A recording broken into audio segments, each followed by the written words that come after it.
C'est lire la Bible sans réfléchir et sans l'observer que de faire dire à ce verset ce qu'il ne dit pas. Philippiens chapitre 2 verset 12. Ainsi, mes bien-aimés, comme vous avez toujours obéi, travaillez à votre salut avec crainte et tremblement, non seulement comme en ma présence, mais bien plus encore maintenant que je suis absent. Ce verset ne veut pas du tout dire que nous devons persévérer et travailler, œuvrer pour être sauvés. Paul veut simplement nous encourager à exercer notre salut qui est déjà acquis par la foi en Jésus-Christ, c'est-à-dire à œuvrer depuis notre nouvelle naissance, autrement dit, de mettre à l'œuvre notre foi, comme nous pourrions l'interpréter de cette manière. Travaillez à votre table de menuiserie, ou depuis votre établi, avec crainte et tremblement. Bienheureux soit le fait que nous sommes sauvés gratuitement, ne soyons pas lasses dans notre travail pour Dieu, mais plutôt travaillons dans la crainte du Seigneur à lui obéir formellement. C'est ce que Paul veut dire. D'ailleurs, d'autres traductions de la Bible traduisent ce verset d'une manière plus compréhensible. Opérez avec crainte et tremblement votre propre salut. Bible annotée Neuchâtel.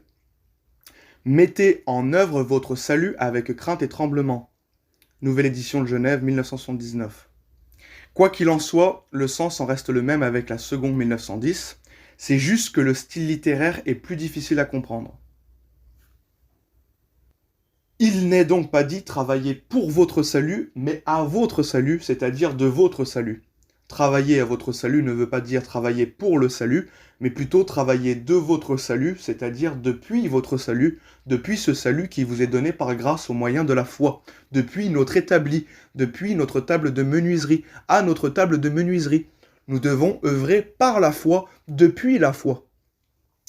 Et encore, travailler à votre salut ne peut pas vouloir dire travailler pour votre salut, puisque le salut ne s'obtient pas en travaillant, mais il nous est donné par grâce, comme le dit si bien Éphésiens 2, versets 8 et 9, car c'est par la grâce que vous êtes sauvés, par le moyen de la foi, et cela ne vient pas de vous, c'est le don de Dieu. Ce n'est point par les œuvres, afin que personne ne se glorifie.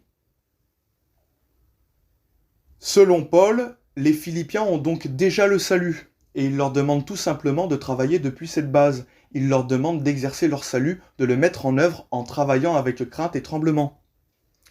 Par ailleurs, nous voyons dans le contexte que Paul parle bien à des gens déjà sauvés, Philippiens 1, verset 29, « Car il vous a été fait la grâce, par rapport à Christ, non seulement de croire en lui, mais encore de souffrir pour lui. » Encore une fois, Paul parle assurément à des gens déjà sauvés, car il les appelle mes bien-aimés dans le verset même en question que nous démystifions, c'est-à-dire Philippiens 2, verset 12. Ainsi, mes bien-aimés, comme vous avez toujours obéi, travaillez à votre salut avec crainte et tremblement, non seulement comme en ma présence, mais bien plus encore maintenant que je suis absent. Voilà, donc j'espère que vous avez compris le véritable sens de ce verset qui est malheureusement souvent tordu et utilisé à tort pour soutenir l'hérésie damnatrice du salut par les œuvres. Que Dieu vous bénisse.